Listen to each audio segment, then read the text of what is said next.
যারা ভারতের মিডিয়া আছে এক শ্রেণীর কুত্তা মিডিয়া, তাদেরকে বলি যদি হিম্মত থাকে ওই নেমো খারাম দিকে নয়, আমাদের মতো বাপের বেটার সাথে একবার বসে দেখো।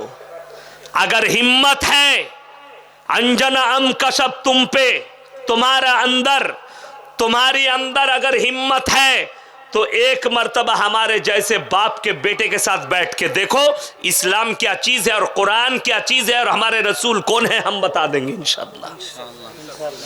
क्या तुम ये मूर्ख से बैठते हो? देखते पाচ্ছি অমুক চিস্তি, তারপরে দেখতে পাচ্ছি অমুক রিজবি, তার সঙ্গে ডিবেটে বসছে। একটা মেয়ে দেখছি মৌলবি সেজে বসেছে একজনকে, একটা মেয়ে ছেলে অমুসলিম ভাইদের সে প্রশ্ন করছে आप बताइए तो कुरान के अंदर कहाँ लिखा हुआ है औरत को ढकना है। ই বেটা মৌলবি চুপচাপ বসে আছে, বসবে না কেন? ও তো বিক্রি হওয়া মৌলবি, ও মালের কাছে তো ইলেম কালাম নাই। আর আমাকে যদি জিজ্ঞেস করতো আমি বলতাম ওয়াদরিব খুমুরিহিন্না আলা জুনুবিহিন। নবীজি বলেছেন, আল্লাহ বললেন হে নারী তোমরা পর্দা নির্ধারিত করো। আল্লাহ এখানে মুসলমানদিকে উদ্দেশ্য করে বলেনি, আল্লাহ পৃথিবীর নারীদের কথা বলেছেন, হে পৃথিবীর নারীরা তোমরা পর্দা নির্ধারিত করো, তোমরা কোনোদিন ধর্ষিত হবে না। ঠিক কিনা? তার প্রমাণ কয়েকটা দেবো। মক্কায় কমপক্ষে 40 লাখ হাজি এক কাছে হয়, হয় না? হয় না? মক্কা মদিনায় এই বছরে একটু কম ছিল, 10 লাখ ছিল করোনার কারণে। পরের বছরে কিন্তু 40ই হবে, 23 সালে। 40 লাখ হাজির মধ্যে 15 লাখ খালি যুবতী বিটি ছেলে থাকে ইন্দোনেশিয়া, মালয়েশিয়া, ইরান, ইরাক, কাতার, কুয়েতের যুবতী যাদের বিয়ে হয়নি। এরকম মেয়ে ছেলেরা থাকে। ভারত, বাংলাদেশ আর পাকিস্তানের বুড়ো বুড়িরা হজ করতে যায়, রাগ করবেন না, বাস্তব বলছি। আর বাকি দেশগুলো ইসলামিক কান্ট্রিগুলো তাদের যুবক যুবতীরা হজ করে। তাদের হজ করার ব্যাপারও আছে, তাদের অনেক সাবসিডি আছে। আমাদের দেশে কিন্তু সাবসিডি নেই। ছোটবেলায় আমাদের পয়সাও থাকে না অনেক মানুষের, ঠিক কিনা? ওই জন্য এটাকে গুনাহ মনে করবেন না, কেউ ভাববেন না যে এটা গুনাহ। না, আমি সে ফতোয়া দিই নাই, আমি খালি বুঝাচ্ছি। কি বুঝাচ্ছি? ধর্ষণটা, নারীটা। তো একটা পৃথিবীর ইতিহাসে বার করে দাও যে ওই হজের ময়দানে 15 লাখ যুবতীর মধ্যে একটা মেয়ে ধর্ষণ তো দূরের কথা, কোন পুরুষ তার শরীরে টাচ করেছে? জোরে বলুন সুবহানাল্লাহ। পৃথিবীর রেকর্ডে বার করতে পারবে না। তোমরা বুঝো, শোনো, হে भारत के इंडिया के मीडिया वालों, ए कुत्ते सुनो, अच्छा से सुन लो, देख लो इस्लाम किसे कहते हैं और कानून किसे कहते हैं। वो कतर के पास से थोड़ा सीख लो और सबक ले लो। কাতারে 2022-এর বিশ্বকাপ অনুষ্ঠিত হতে চলেছে 20 তারিখ থেকে, ঠিক কিনা? কত তারিখ? 20 না 22? 20। সমস্ত দেশ আসছে খেলার জন্যে। আরবের যে সমস্ত প্লেয়াররা আজকে দেখলাম নেমেছে এসে, তারা যখন নামছে সমস্ত প্লেয়ার জুব্বা, মাথায় টুপি আর বেল্ট লাগানো আছে। জোরে বলুন সুবহানাল্লাহ।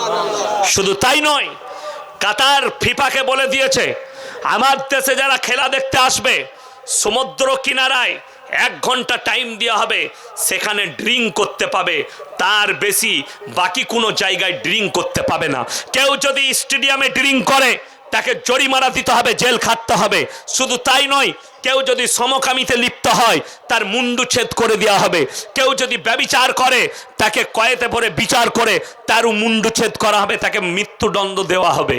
আমার দেশে ফিফা বললে তাহলে তো আপনার লাভ হবে না, বলে আমি লাভের জন্য করিনি, পৃথিবীকে দেখাতে চাইছি এই 11,000 বর্গ ফুটের দেশ আমরা বিশ্বকাপ খেলা করতে পারি না, পারিনি। শোনো, পৃথিবীর কোন দেশের সেই ক্ষমতা নাই। কাতার করে দেখিয়েছে, লুয়াস বলে স্টেডিয়াম তৈরি করেছে, সেই দেশটা লুয়াস স্টেডিয়ামের নামে শহরও তৈরি করে ফেলেছে।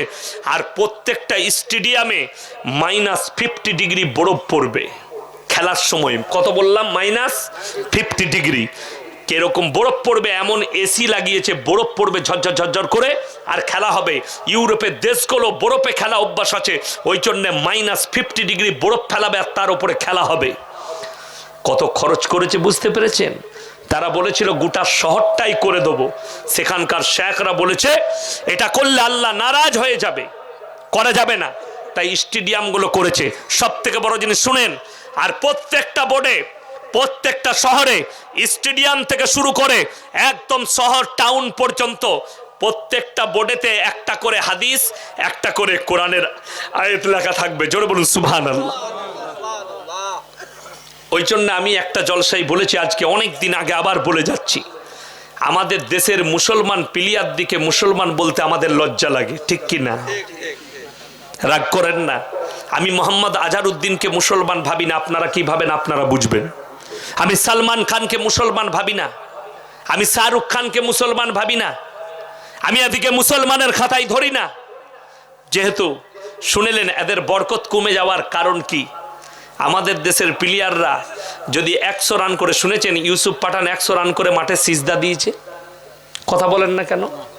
কেউ একটা প্রমাণ দিতে পারবেন? এক্ষুনি দেখান, 100 টাকা পুরস্কার দেবো না, কিন্তু আপনাকে দেখিয়ে দেবো। শুনেলেন আইপিএল খেলা খেলেনি খালি মদের অ্যাডের কারণে। আফ্রিকার একজন প্লেয়ার হাশিম আমলা, সে তার জার্সিতে কোনো মদের অ্যাড দেখতে পাবেন না, একমাত্র সেই প্লেয়ার আছে। জানেন, সে বলেছে আমার জার্সিতে মদের অ্যাড থাকলে আমি খেলবো না। দেশের কমিটি বলল, বোর্ড বললে তাইলে তোমাকে খেলতে হবে না, বলে আমার খেলা আগে নয়, আমার আল্লাহ আগে। জোরে বলুন সুবহানাল্লাহ। গুরুত্বপূর্ণ প্লেয়ার বললে ওর জার্সি থেকে অ্যাড তুলে লাও, অ্যাড তুলে নেওয়া হয়েছে, বলে ওই পয়সাটাও আমি নেবো না। জোরে বলুন সুবহানাল্লাহ। ইন্টারন্যাশনাল প্লেয়ার, তার দেশে তার ব্যবহার, তার আখলাক আর চরিত্র দেখে আফ্রিকার আরো 4টা প্লেয়ার ইসলাম কবুল করেছে। জোরে বলুন সুবহানাল্লাহ। বলছে প্লেনে যখন সফর করে সেবিকাদের দিকে তাকায় না, যতক্ষণ প্লেনে বসে থাকে কোরআন খুলে কোরআনের তেলাওয়াত করতে থাকে, কোনো দিকে তাকাই না। জোরে বলুন সুবহানাল্লাহ। আর আমাদের দেশে কি বলবো, আল্লাহু আকবার, আইপিএল খেলা হচ্ছে, 5টা অর্ধ উলঙ্গ নারী 6 মারলে ড্যান্স করে, করে না করে না? বড় কষ্ট লাগে। কাতারের বিশ্বকাপ, শুনেলেন মুসলিম সমাজ সাম্রাজ্যদের জন্য, পৃথিবীর মুসলমান সমাজের জন্য বড় একটা ঐতিহাসিক দিন। কাতারের বিশ্বকাপে কোন রকমের হারাম কাজ চলবে না। জোরে বলুন সুবহানাল্লাহ। এটা পৃথিবীর উচিত শিক্ষা নেওয়া প্রত্যেকটা দেশের। কিসের? এইখান থেকে অনেকগুলো আইন কানুন পাবেন। কেন? আমাদের দেশে ধর্ষণ বেড়ে যাওয়ার কারণ বলে দিই, আমাদের সমাজে যেমন বলে দিই পরকীয়া কেন বেড়ে গেল, আমাদের দেশে ধর্ষণ কেন বেড়ে গেল, তার কারণ হচ্ছে আমাদের সমাজে দেখবেন কোনো ছেলে মেয়ে ধরা পড়লে তার কি হয়? জরিমানা হয়। হয় না? হয় না? আপনাদের দেশে হয় না? জরিমানা হয়। জরিমানা ইসলামে হারাম। যারা জরিমানার টাকা খাও তারা হারাম খাও, লেখে নিয়ে যান। ইসলামের শরীয়তে জরিমানা এই জন্য হারাম। আমি হচ্ছি 25 কোটির মালিক, আমি যদি একটা মেয়েকে ধর্ষণ করি আর আমার যদি 1 লাখ টাকা জরিমানা করো, কালকে আমি আবার একটা করব, যেহেতু আমার টাকা আছে। বুঝতে পেরেছেন না? পারেননি?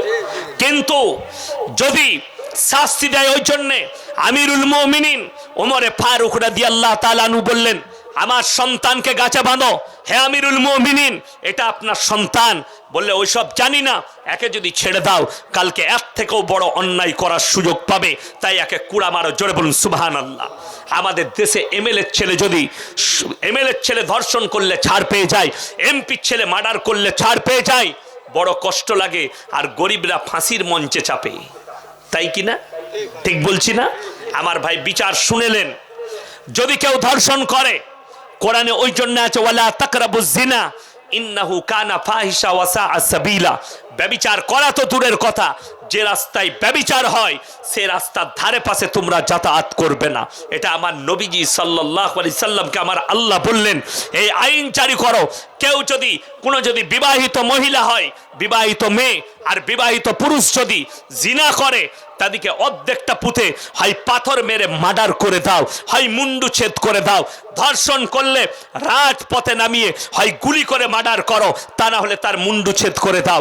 ছেলে যদি অবিবাহিত হয়, মেয়ে যদি অবিবাহিত হয়, তাদেরকে গাছে বেঁধে 100টা কুড়া মারো তাদেরকে।